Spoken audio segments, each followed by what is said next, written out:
Hello there, YouTubers. This is JustGene83 coming to you with Reloading from the Hot Pot. I had a question on my last little coffee or tea chat from Vanilla Gorilla. So Vanilla Gorilla, this one's for you. He asked the question that, how about doing a chat on what has went wrong with reloading? Well, in front of you are a few examples of some of my experiences of what's went wrong while reloading. So let's get a little start here. When I first started, I've got a Lee Loadmaster progressive press. Well, the powder charger is actually activated by a ball chain system, one of these. So this is probably my third or fourth one that I went through while I was learning how to set the press up. It kept breaking, and I just was not getting good consistent powder feeds on it. So that's one. Two would be this arm here, which actually turns the shell plate. Get that to focus in. When it comes down, it's got a little groove right here that runs along the side of the frame and actuates it so it goes in and out, so it rotates the shell plate carrier. Well, I actually see that groove in there. I actually wore that out to the point that it did not want to turn the shell plate anymore when I actuated it. So Lee was nice enough to send me this part for just the shipping charge, which was $5. If you have a Lee press, reloading press, it doesn't matter if it's a turret, if it's a progressive, if you break a part on it or wear a part out, they will replace it for the cost of shipping, which is usually $5. So they've got unmatched customer service. I've had great customer service with Lee. I've gotten quite a few objects from them, ordered directly from them at wholesale costs, which is really great. So they really do take care of the people that use their products. During some of the reloading processes, since we pick up range brass, some of the range brass is shot through unsupported chambers, and the unsupported chambers bulge out in the back, so you have to do what's called a bulge buster, which is the same, it comes in the same kind of little plastic can that you're resizing dies, but you use the crimp die of the same caliber size to run the brass up through to actually reshape the brass solid. So what I did is, I noticed I was having some problems with my 9mm.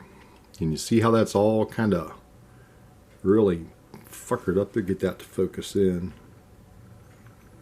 Look at that. Isn't that terrible? Well, before I knew any better, I tried to resize or bulge bust this bullet through a 9mm crimp die. Well, what happened is it got stuck. Those are plier marks on the back of it. It actually got stuck. So I had to take a screwdriver and literally beat it out of my 9mm crimp die, which in turn I had to buy a new 9mm crimp die.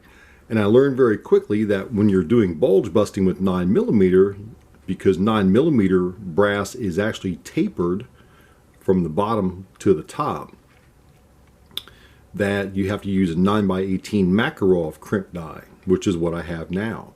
So I keep this around as a lesson learned. That's a big lesson learned. Let me tell you, I've definitely learned some things in this. The next two items are going to go hand in hand together.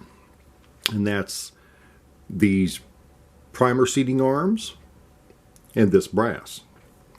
Now this brass, this is 45 caliber brass.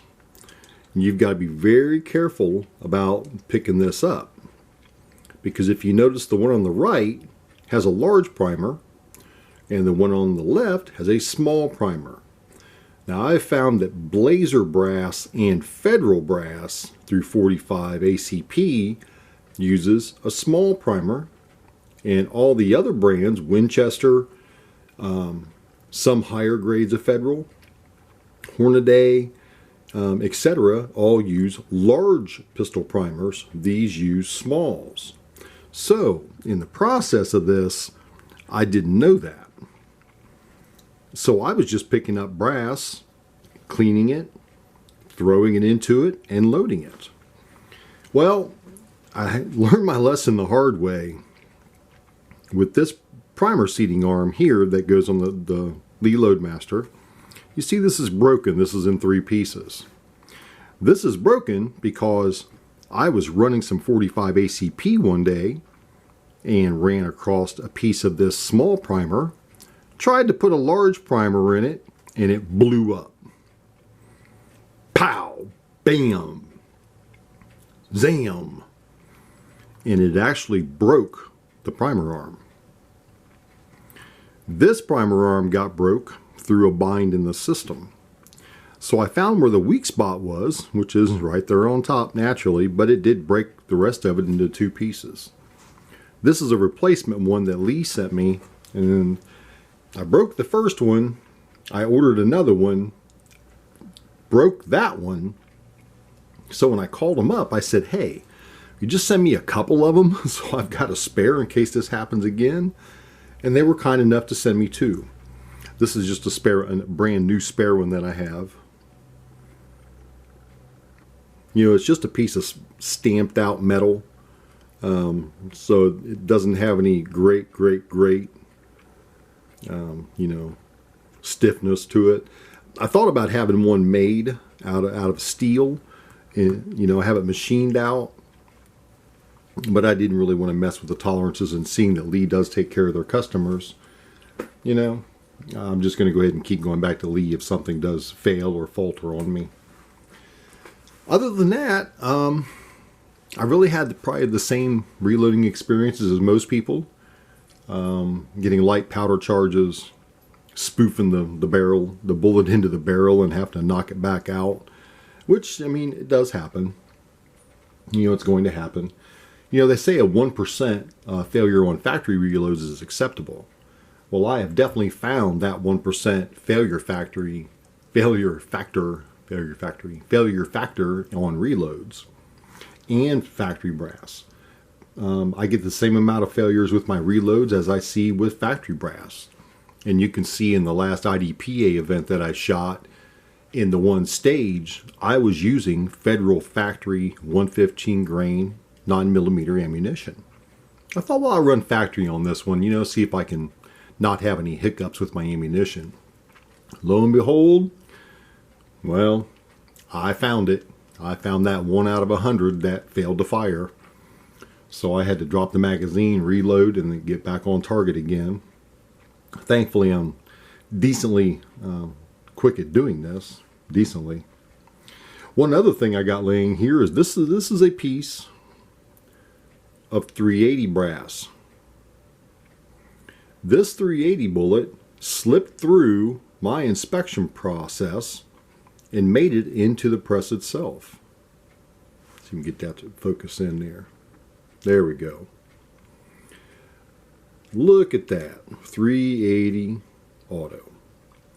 Luckily, when it went through, it failed to fire. I did get a primer strike, but it failed to fire. I'm very lucky it did fail to fire, because if this would have went off inside my chamber, this could have been some big problems. So I keep this up on my bench and to look at, just because I don't want to ever do this again. I seen that Elvis Ammo did this too one time, and he was lucky enough that it didn't go off as well. I don't know why it did fail. There was no reason for it to, but both of us are very lucky, and I personally am very thankful that this did not go off in my chamber and cause me any problems. So, other than that, I've had some problems loading 10mm with having to clean the primer pockets out to get the new large pistol primer to seat properly so it would fire and not fail. Other than that, it's just been general maintenance on the press. The learning curves. There's a lot of things that you don't see in videos about reloading that are problems and do become problems, and I wish more people that reloaded would share the problems that they've run across. So if any of my followers out there or anybody that watches this that reloads, I'd appreciate if you would do a video as well showing your experiences with the downsides of reloading, or the faults, or the problems, or the things that you've ran into or have occurred, so you share it with the rest of us.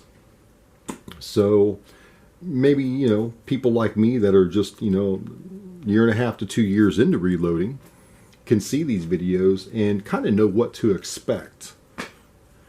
Other than that, it's just the same old, you know, make sure things match up, make sure things measure out, make sure things measure.